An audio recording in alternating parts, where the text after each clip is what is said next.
갈라디아서는 바울이 쓴 편지 중에서 가장 먼저 쓴 편지로 알려져 있습니다. 우리 나눠드린 지도를 한번 보시면 제일 오른쪽 편에 보면 수리아 적혀 있고 그 옆에 파란색 줄 출발하는 점이 안디옥이라고 하는 그런 점이 있습니다. 그 안디옥 교회에서 누가 사역을 하고 있었냐면은 바나바라고 하는 사람이 사역을 하고 있었습니다.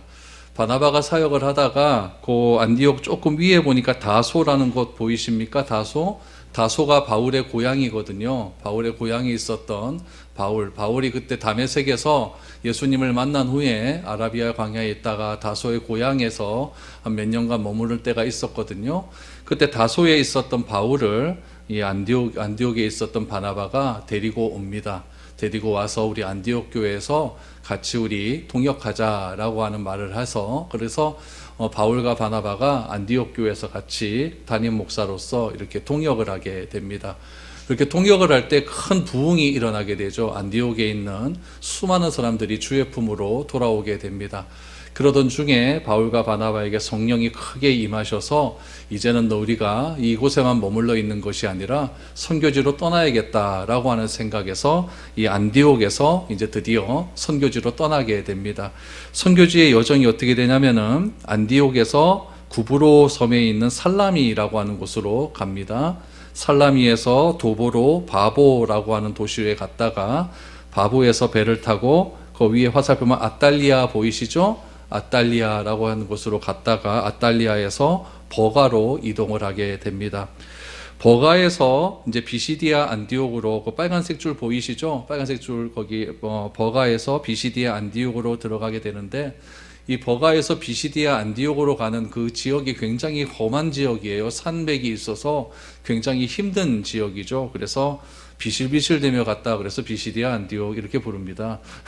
그래서 비시디아 안디옥, 이 비시디아 안디옥에 가서 복음을 전하고 그 다음에 이고니온으로 가죠. 이고니온에 갔다가 루스드라로 갑니다. 루스드라에서 돌을 맞고 더베로 가게 되죠. 여러분 이것이 1차 선교 여행의 행선지입니다.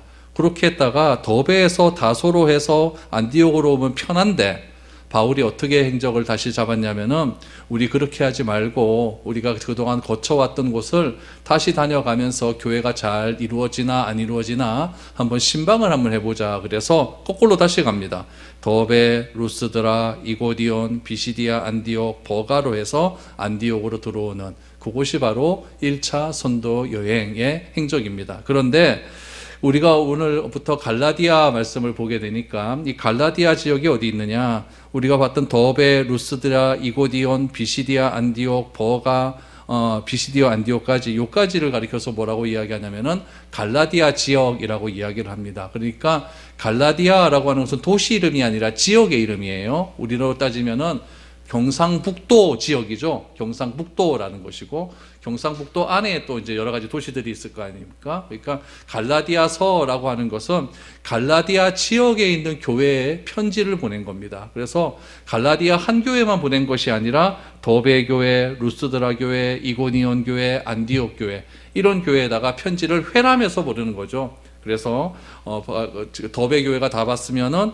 루스드라 교회에서 보고 루스드라 교회 다 봤으면은 이고니온 교회에서 보고 안디옥 교회에서 보고 이렇게 회람해서 보는 서신이다라고 여러분들이 기억을 하면 좋습니다. 그래서 갈라디아서는 1차 선교 여행을 했던 그 지역에 보낸 편지다라고 생각을 하면 됩니다. 그래서 이런 지역으로 이렇게 복음이 증거되었다라는 거죠.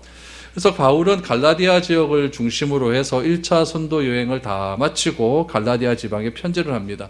여기서 조금 이제 좀 내용이 좀 갈라져요. 학자에 따라서는 어떤 내용이 있냐면은 3차 전도 여행이 끝나고 갈라디아 지역에 편지를 보냈다라고 하는 사람들도 있고 또 다른 학자들은 1차 전도 여행이 끝나고 갈라디아 지역으로 편지를 보냈다라고 하는 그런 학설들이 있습니다. 근데 저는 어느 쪽에 좀 더 제 관심이 더 많이 가냐면은 3차 전도 여행 이후보다는 1차 전도 여행이 끝나고 보냈다 하는 쪽에 저는 더 비중을 많이 줍니다. 그래서 1차 전도 여행이 끝나고 갈라디아서를 보냈다라고 하는 것을 무엇이라고 이야기하냐면 남갈라디아설이라고 이야기를 해요. 그래서 남쪽에 있는 갈라디아 지역에 있는 교회들에게 편지를 보냈다. 그래서 저는 1차 선교여행 선교여행이 끝나고 난 다음에 갈라디아서를 기록했다라고 하는 쪽을 그런 관점에서 여러분들과 함께 갈라디아서를 보려고 합니다. 그러면은 왜 1차 전도여행이 끝나고 이런 편지를 보냈을까? 이건 제가 뒤쪽에 가서 좀 더 자세하게 말씀을 드리도록 하겠습니다.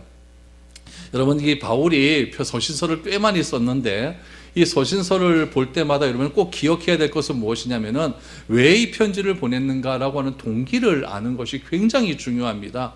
여러분들도 누구에게 옛날에는 뭐 편지를 썼지 않습니까? 편지 썼을 때 다 이유가 있었을 거 아니에요. 그러니까 이 서신서를 그냥 읽으면 이게 도무지 이해가 되지 않아요. 그래서 오늘 이 갈라디아서를 쓴 동기를 잘 들어보시면은 이런 배경하에 바울의 모든 서신들이 다 기록이 됩니다. 그래서 여러분들이 신약성경 읽을 때, 바울 서신을 읽을 때, 특별히 뭐 에베소서 같은 거 읽을 때도 이 배경을 잘 기억하시면은 그런 서신서들을 읽을 때 굉장히 큰 도움이 될 것입니다.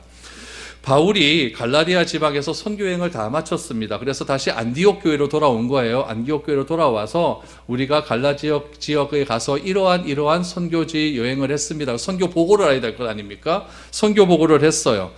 바울이 갈라디아 교회를 지역을 다니면서 선교여행을 할 때 굉장히 큰 많은 박해를 받았습니다. 특히 이고니온인가 루스드와 이런 데에서는요 막 돌도 맞았거든요. 그래서 막 쫓겨나기도 하고 막 이런 지역 일들이 굉장히 많이 있었습니다. 사도행전 13장 14장에 보면은 그런 내용들이 다 기록이 되어 있습니다. 그래서 굉장히 많은 고난 속에서도 바울이 교회를 설립하는 데에 대해서는 최선을 다해서 교회를 설립했습니다. 그리고 교회를 설립하면서 무엇을 증거했냐면은 오로지 두 가지를 증거합니다. 십자가와 부활.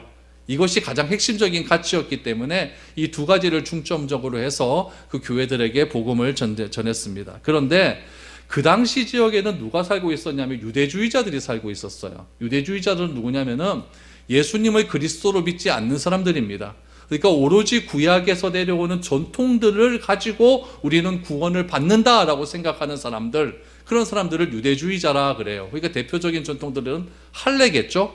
할례를 받아야 된다. 그리고 구약에 나오는 율법의 말씀을 잘 지켜야 된다. 이것을 지켜야만 구원을 받는다. 이렇게 생각하는 사람들이 그 갈라디아 지역에 굉장히 많이 포진을 해 있었습니다. 그런데 이 구약의 전통을 가지고 있었던 이 유대주의자들에게 바울이 복음을 들고 들어갑니다. 복음을 들고 들어가서 이제는 더 이상 예수님의 십자가와 부활을 통해서 구약의 율법과 전통을 지키지 않아도 구원을 얻을 수 있다라고 하는 메시지를 전하니까 그때 그 메시지를 듣고 개종한 사람들이 생기는 거예요. 개종한 사람들이 생기면서 그래서 그 사람들을 중심으로 해서 교회가 설립되기 시작을 한 겁니다. 그래서 교회 안에는 복음을 중심으로 탄탄하게 이렇게 복음을 중심으로 한 사람들이 모여서 예배를 드리기를 시작을 한 것입니다. 그래서 우리 갈라디아서 6장 12절 말씀 한번 보시면 이런 내용들이 나와요. 이런 배경하에서 보셔야 됩니다. 무릇 육체의 모양을 내려 하는 자들, 이건 할례를 받아야 된다는 사람이죠. 육체의 모양을 내는 거니까 자들이 억지로 너희에게 할례를 받게 함은 그들이 그리스도 십자가로 말미암아 박해를 면하려 함 뿐이니라 라고 말을 합니다. 그러니까 이 할례를 받아야만 그 구원을 받는다라고 하는 생각하는 사람들이 많이 있었다는 이야기죠. 그럼 나 그거 안 받을래? 그러면은 복음 때문에 박해를 받는 사람들이 있었다는 이야기죠. 그러면은 이렇게 말하는데 배경이 무엇이냐? 배경이 무엇이냐? 오늘 이 배경을 여러분들에게 말씀을 드립니다. 그래서 갈라디아서가 이런 배경하에서 기록되었구나라는 것을 잘 기억하시기를 바랍니다. 갈라디아서를 이해하기 위해서 여러분 이것만 기억하시면 됩니다. 뭐만 기억하시냐면은 기독교와 유대인들이 있어요. 유대교가 있어요. 기독교는 예수님을 믿는 종교고 유대교는 아직 예수님은 그 메시아가 아니다. 우리는 구약의 율법을 믿어야 된다. 이렇게 말하는 사람을 유대교라고 합니다. 기독교와 유대교가 이방인을 어떻게 바라봤는가? 요거를 잘 기억하셔야 돼요. 우리 낮에도 얘기했죠. 이방인을 어떻게 바라봤는가? 그 차이점을 말씀을 드리겠습니다. 예수님이 승천을 하셨습니다. 승천을 하시고 100년까지의 시대를 뭐라고 하냐면 1세기라 그래요. 그러니까 예수님이 한 AD 한 3년에서 35년 사이에 하늘로 올라가셨거든요. 그때부터 100년까지, 요때를 1세기라 그래요. 요 1세기의 유대교에서는 어떤 생각을 가졌냐면 이방인들을 향해서 너희는 죄인이야 이런 생각을 가지고 있었어요. 그래서 죄인이니까 죄인한테 가까이 가면 나도 죄인이 되니까 그 이방인들하고는 굉장히 멀리 거리를 두려고 하는 생각들이 많이 가지고 있었어요. 그 사람들이 누구였냐면 유대인들입니다. 유대교 사람들이 그렇게 했다라는 거죠. 그래서 이방인과 접촉하는 것을 용서할 수 없는 그런 일이라고 생각을 했어요. 이런 이유 때문에 유대인들은 자신들이 부정해지는 것을 피하기 위해서 이방인과 굉장히 거리를 많이 두었게 되었죠. 그런데 바울이 그 갈라디아 지역을 들어갔어요. 1차 전도여행 때 들어가서 바울을 통해 전해진 복음을 듣고 이스라엘을 믿는 그 하나님을 나도 믿겠다라고 결심한 사람들이 생기기 시작한 거예요. 결심을 하니까 무엇을 해야 됩니까? 예배를 드려야겠죠. 예배를 드리려면 어디를 가야 됩니까? 교회를 가야 되겠죠. 그래서 이방인 중에서 나도 예수님을 믿고 싶다라고 해서 하나님께 예배드리기 위해서 교회에 출석한 사람들이 생기기 시작을 한 거예요. 그래서 그들을 교회로 받아들이기는 받아들이는데 그것이 여러분 쉽지를 않았어요. 왜냐하면 교회 안에 있는 유대인들이 이방인을 싫어하잖아요. 싫어하니까 더럽다고 하잖아요. 그런데 교회에서 예수님을 믿겠다고 들어왔으니까 또 거부를 할 수 없잖아요. 그러니까 조건을 거는 거예요. 어떤 조건을 거냐면은 너네들이 이방인이었지만은 우리 유대인의 전통을 따르면은 받아주겠다라고 하는 조건을 거는 겁니다. 그럼 유대인들이 믿었던 전통은 뭐냐? 첫 번째, 할례 받아야 돼요. 두 번째, 이방인들은 율법 잘 모르잖아요. 율법을 다 지켜야 돼요. 세 번째, 율법에 보니까 먹는 문제가 나와요. 먹어도 되는 문제, 안 먹어도 되는 문제. 레위기 11장에 보면 나오는데 그런 것들을 철저하게 지켜야 되는 거예요. 그럼 여러분, 우리 같으면 돼지고기 많이 먹잖아요. 근데 우리가 유대교로 들어가기 위해서 너 돼지고기 먹지 말아야 돼 이래버리면은 이거 심각해지거든요. 저 같으면 심각해집니다. 그러니까 요즘도 이슬람 사람들, 정통 유대인들은 비행기 탈 때 돼지고기 그거 빼돌라 그러거든요. 그러니까 그렇게 이방인들의 문화를 다 버리고 유대인의 문화권 안으로 들어와야 된다라고 하는 조건을 걸어버린 거예요. 여러분, 이 일이 쉬울까요? 어려울까요?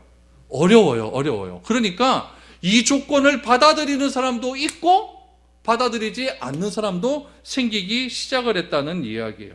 그 가운데 어떤 유대인, 어떤 이방인들은 다른 건 다 받아들이겠다. 다 받아들이겠는데 세례받는 것, 할례는 죽어도 못하겠다. 이렇게 말하는 사람들이 생기기 시작을 한 거예요.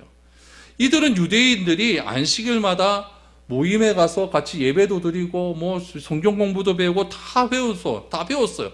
다 배우면서 함께 하려고 했는데 이 안에 있는 유대인들은 이방인들을 대함에 있어서 모든 문화를 다 받아들인 이방인들은 그래도 좀 우호적으로 대했어요. 근데 아예 못하겠다 하는 이방인들은 우호적으로 대하지 않는 거예요. 그래서 우호적으로 대하는 유대인들이 있었는데 우호적으로 대하는 유대인들이 생각을 하는 거죠. 우리가 이방인들을 조금 예수 믿는다는 이유로 우호적으로 대하면은 다른 유대인들이 나를 어떻게 바라볼까? 이게 문제가 생긴 거예요. 그러다 보니까 교회에서 자꾸 패가 갈리겠습니까? 안 갈리겠습니까? 자꾸 갈리는 일들이 일어나게 생기는 거예요. 그래서 이런 패가 자꾸 갈리게 되었는데 이런 이방인들을 절대 못 받아들이겠다라고 하는 유대인들이 예수님의 복음을 듣고, 그러니까 바울이 전한 복음이죠. 이 복음을 듣고 달라지기 시작을 합니다. 달라져서 그게 아니구나. 그래서 에베소서에서 보면은 둘이 하나가 되었다라고 하는 것이 뭐냐면 이방인과 유대인들이 막힌 담을 허셔갖고 막힌 담이 허물어져서 하나가 되었다고 하는 말이 그런 의미라는 이야기예요. 예수님이 죽으셨어요. 부활하셨어요. 승천하셨어요. 승천하시고 제자들에게 딱 한 말이 있어요. 너희는 땅 끝까지로 복음의 증인이 되라라고 했습니다. 그래서 예수님의 가르침을 담대하게 선포할 수 있는 사도들이 생기기 시작을 하는 거예요. 그 사도들은 열심히 나가서 복음을 증거합니다. 예수님이 구약의 메시아다. 구약에서 예언된 모든 것을 성취하신 분이 바로 예수님이다라고 하는 것을 전하기 시작했어요. 전하면서 무엇까지 전했냐면은 이 예수님을 믿으면 그동안 유대 교회에서 말을 한 할례를 받는다든지 구약의 전통을 지킨다든지 그런 것 때문에 구원을 얻는 것이 아니라 그런 것 안 해도 예수님만 믿기만 하면 구원을 얻는다라고 하는 메시지를 많이 전하기 시작한 거예요. 그럼 그런 것을 들었던 유대인들이 어떻게 생각을 하느냐? 여러분, 유대인의 전통을 지키는 게 쉽지 않거든요. 유대인이라 할지라도. 근데 그것보다 예수님만 믿으면 구원을 얻는다 하니까 이게 더 쉬운 거예요. 그래서 예수님의 복음을 받아들인 유대인들이 점점 많아지기 시작을 했던 거예요. 유대인들은 자신들은 이제 그래서 예수님의 복음을 받아들이고 이분이 진짜 구약에서 예언된 그리스도가 맞구나, 이런 것들을 인정하고 예수님을 그리스도로 받아들이기 시작한 거죠. 그러니까 다시 말하면 그들은 유대교에서 예수님을 믿는 기독교로 개종을 한 거죠. 그렇죠? 개종을 하기 시작했어요. 그런데 상당수의 유대인들은 그거 난 못 믿겠다. 예수의 십자가와 부활을 믿기는 믿겠는데 거기에 그냥 예수님의 십자가와 부활을 통해서 내가 공짜로 구원을 받는다니까 뭔가 죄송스러운 거죠. 그래서 뭘 하나 더 지켜야 될 것 같아요. 그게 뭐냐면 율법을 잘 지켜야 된다. 그러니까 이제 교회 안에는 이제 두 부류가 생기기 시작하는 거예요. 어떤 부류냐면은 복음을 받아들이기로 한 부류, 또 한 부류는 뭐냐면은 복음은 받아들이되 율법도 같이 지켜야 된다 생각하는 그런 부류, 두 가지가 딱 생기기 시작을 했다는 것이죠. 이런 이유 때문에 유대인과 그리스도인 사이에서 교회에 계속 갈등이 일어나기를 시작한 거예요. 사도들과 그리스도인들은 예수님의 명령에 따라서 열심히 복음을 증거했습니다. 그러니까 점점 갈등은 더 커지는 거예요. 그리스도인의 수는 점점 많아지고 유대인의 수는 많지는 않지만 계속 그거 그렇게 믿으면 너 구원 못 받아, 우리는 전통 지켜야 돼, 이런 식으로 하니까 교회에서 갈등이 많아지기 시작을 하는 거죠. 하나님의 명령에 순종해서 이방인들에게 예수님을 전했는데 이방인들이 복음을 받아들이고 믿음의 공동체 안으로 들어왔어요. 그러자 이방인의 수가 또 점점 많아지네요. 그러니까 교회 안에서 유대인 그리스도인보다 이방인 그리스도인이 점점 많아지니까 누가 더 기분 나쁠까요? 유대인 그리스도인이 더 기분 나빠진 거예요. 이것 때문에 난리가 난 게 초대교회에서 구제하는 문제 때문에 난리가 나잖아요. 사도행전에 보면 그런 게 나오죠. 그런 일들 때문에 계속해서 유대인과 이방인들 사이의 교회 안에서 분쟁이 자꾸 일어나기를 시작한 거예요. 그러다가 여러분 어떤 일들이 일어나게 됐냐면은 유대인들 중에서 이방인과 함께 교회 안에서 신앙생활 한다는 것을 굉장히 꺼림칙하게 생각하는 사람들이 생겼어요. 그래서 이 사람들이 다른 유대인들은 어떻게 생각할까, 이게 너무 시선들이 두려우니까 바울이 전한 복음을 훼손하기 시작을 하는 겁니다. 어떤 식으로 훼손하기 시작을 하냐면은 바울은 사도가 아니다라는 문제를 끄집어내는 거예요. 여러분, 사도의 조건은 예수님과 3년을 같이 다녀야 되잖아요. 예수님의 말씀을 직접 들어야 되는 것 아닙니까? 그런데 이 유대인들이 뭐라고 이야기를 하냐면은 바울은 사도도 아니면서 사도라고 거짓말을 치고 다닌다. 그러면서 손쉬운 복음을 전함을 통해 교회 안에서 사람만 많게 하려고 하는 그런 의도를 가지고 쉬운 복음을 전했다라고 하는 식으로 복음을 막 훼손하기를 시작을 하는 거죠. 이게 여러분 뭐냐면 바울의 권위를 공격하는 거예요. 그러니까 바울이 오늘 1장 1절을 보십시오. 사람들에게서 난 것도 아니고 사람으로 말미암은 것도 아니고 오직 예수 그리스도와 그를 죽은 자 가운데서 살리신 하나님 아버지로 말미암아 사도된 바울은 이라고 말하지 않습니까? 그러니까 바울이 내가 사도된 것은 내가 되겠다라고 하는 것이 아니라 하나님에 의해서 나는 사도가 됐다라고 하는 쪽으로 사도권을 계속해서 주장을 하기 시작을 하는 겁니다. 그래서 바울을 향하여서 이렇게 저 사람은 진짜 바울이 그 사도가 아니다 라고 하는 유대인들이 생기기 시작한 거죠. 그런 유대인들을 뭐라고 이야기하냐면은 할레파 유대인이라고 얘기하는 거예요. 할레파 유대인. 그러니까 사도행전을 보면 할레파 유대인 이런 들이 많이 나오는데, 그런 사람들은 복음은 받아들이긴 받아들이는데 그것만으로는 부족하다, 율법을 지켜야 된다, 이렇게 생각하는 유대인들이죠. 이런 사람들이 많아지기 시작하는 거예요. 여러분, 교회 안에 유대주의자들의 영향들, 할레파 유대인들의 영향력이 점점 강해지고 있었을 때 이 소식을 바울이 1차 전도여행 끝나고 여러분 안디옥에서 듣게 됩니다. 바울이 열리 받아요, 안 받아요? 이건 엄청나게 화가 나는 거거든요. 이런 배경하에서 바울이 편지를 쓰기 시작하는 거예요. 편지를 쓸 때 어떻게 쓰느냐? 일단 자신은 사도가 맞다. 그리고 복음은 그런 식으로 훼손하는 것이 아니다라고 편지를 쓰기를 시작하는 것이죠. 그래서 예수님께서 십자가의 부활과 능력을 믿으면 의롭다라고 하는 가장 고귀한 은혜의 선물을 주셨음에도 불구하고 다른 복음을 전해서 하나님의 은혜를 파괴하는 이런 사람들을 향하여 결단코 용서할 수 없다라고 바울이 편지를 들기 시작을 하는 것이죠. 그럼 여러분, 이게 좀 급한 일 아닙니까? 급해 죽겠는데 3차 전도여행 끝나고 이걸 쓰겠습니까? 이건 아니잖아요. 이 소식을 듣고 나서 바울이 빨리 급하니까 1차 전도여행 마치자마자 편지를 쓰기 시작한 거죠. 그래서 제가 주장하는 것은 이것은 3차 전도여행이 끝나고 쓴 것이 아니라 1차 전도여행 끝나고 쓴 것이다 라고 이렇게 말을 하고 있습니다.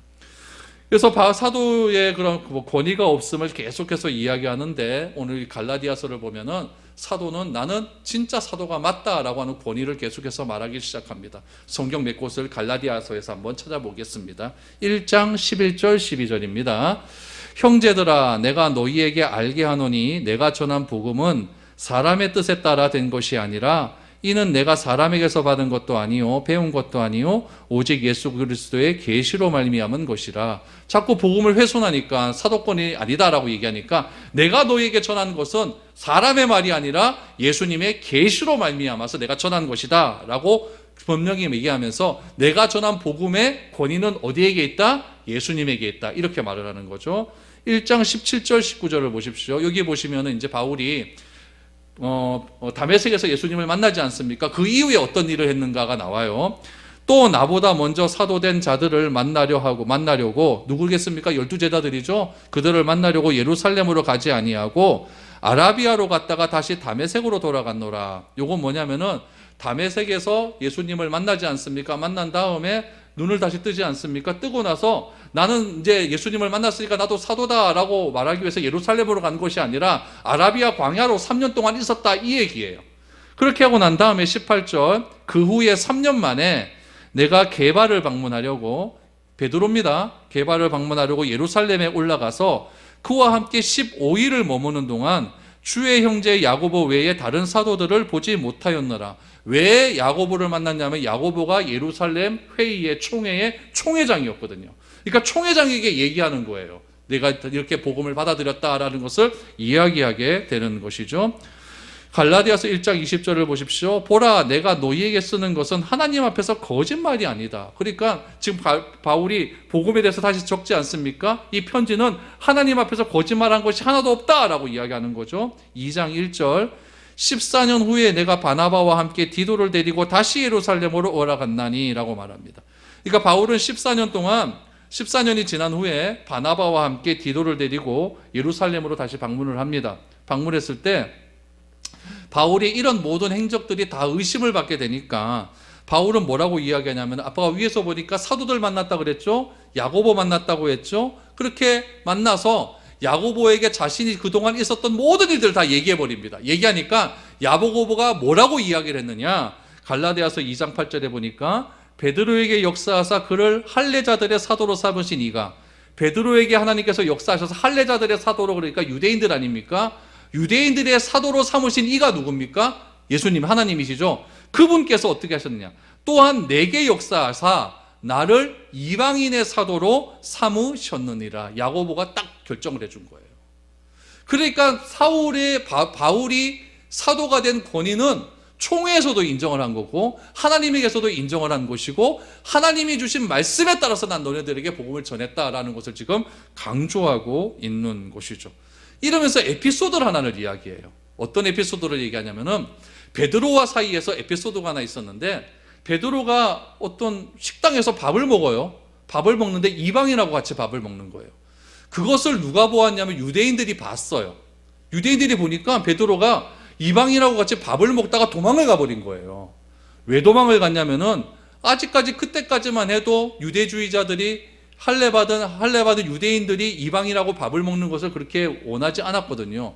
그러니까 긁어부스러 만들 것이 베드로가 굉장히 부담이 됐던 거죠. 그래서 유대인들이 와버리니까 도망을 가버린 거예요. 이것에 대해서 바울이 굉장히 강하게 책망을 합니다. 그런데 중요한 것은 뭐냐면은, 이때까지만 해도 베드로가 바울의 권위보다 더 높았어요. 그럼 높은 사람을 바울이 어떻게 막 책망하는 게 좀 이상하잖아요. 그럼에도 불구하고 바울이 베드로를 책망할 수 있었던 이유는, 이방인과 유대인 사이는 다 무너졌잖아요. 밥 먹는 거 상관없습니다. 그럼에도 불구하고 베드로는 밥 먹다가 유대인 오니까 도망가 버린 거, 이 사건을 두고 네가 지금 잘못하고 있다, 왜 그런 식으로 네가 행동을 하느냐, 이건 잘못된 것이다 라고 책망을 했는데, 위치상으로 봤을 때 내가 이거 책망하는 것이 아니에요. 아닌데 무엇의 권위가 있었을까요? 복음의 권위가 있기 때문에 복음의 권위를 가지고 나는 베드로를 책망할 수 있었다. 그러니까 내가 말하는 것은, 이건 내가 하는 것이 아니라 복음의 능력을 가지고 나는 말하는 것이다. 이렇게 베드로와의 에피소드를 통하여서도 자신의 권위를 강조했다라는 이야기입니다. 그래서 바울은 이 복음이, 내가 전하는 이 복음이 갈라디아에 있는 교회들에게 정말 진실된 복음이었고 정직한 복음이었고 귀한 복음이니까 이렇게 복음의 가짜 복음을 가지고 교회를 회방하는 사람들을 절대 받아들이지 말고 바울이 전한 복음을 잘 받아들이기를 원한다라고 말을 합니다. 그러면서 갈라디아서 2장 20절에서 나는 복음을 이렇게 믿는다라고 한마디로 정의를 합니다. 이렇게 얘기하죠. 내가 그리스도와 함께 십자가에 못 박혔나니 그런즉 이제는 내가 사는 것이 아니요 오직 내 안에 그리스도께서 사시는 것이다. 이제 내가 육체 가운데 사는 것은 나를 사랑하사 나를 위하여 자기 자신을 버리신 하나님의 아들을 믿는 믿음 안에서 사는 것이라. 바울이 왜 이런 말을 하게 됐는지를 여러분 잘 아셔야 됩니다. 자신이 그 어려운 모진 고통을 쓰고 이고니온에서 또한 루스드라에서 돌까지 맞아가면서 내가 너희들에게 복음을 전한 것은 나를 사랑하사 나를 위하여 자기 목숨을 버리신 하나님의 아들을 믿는 믿음 안에서 하는 것이지 나를 드러내기 위해서 하는 것은 절대 아니었다라는 것을 그 갈라디아 교회 성도들에게 편지로서 전해주고 있는 것입니다. 여러분 또 오늘부터 시작되는 갈라디아서 말씀을 잘 들었으면 좋겠습니다. 그래서 이 교회 안에 이 유대주의자와 이방인 그리스도인 이 사이의 갈등을 해결하기 위해서 바울은 이 갈라디아서를 썼다라는 것을 기억하시면 됩니다. 로마서는 굉장히 복음의 진수가 담겨져 있어요. 또한 이 갈라디아서 안에서도 이 로마서의 복음의 진수를 축약해서 요약해서 하는 그 복음의 진수가 아주 귀하게 담겨져 있는 아주 중요한 말씀입니다. 우리 한 몇 주가 될지 모르겠지만 이 말씀 한 절 한 절 우리가 살펴보면서도 우리 삶 가운데서도 이런 복음의 능력과 복음의 권위를 가지고 세상 사람들한테 담대하게 이야기할 수 있는 그런 능력들이 우리에게 나타났으면 좋겠습니다. 그래서 우리가 믿음을 굳게 지키는 방법도 배우고 하나님께서 우리에게 주신 진리의 자유 가운데 살아갈 때에 우리는 갈라디아서의 효과를 여러분 삶 가운데 충분히 경험할 수 있게 될 것입니다. 갈라디아서를 통한 하나님의 놀라운 말씀들을 우리가 기대하는 마음으로 우리 한 절 한 절 살펴보았으면 좋겠습니다. 기도드리겠습니다. 하나님 감사함을 드립니다.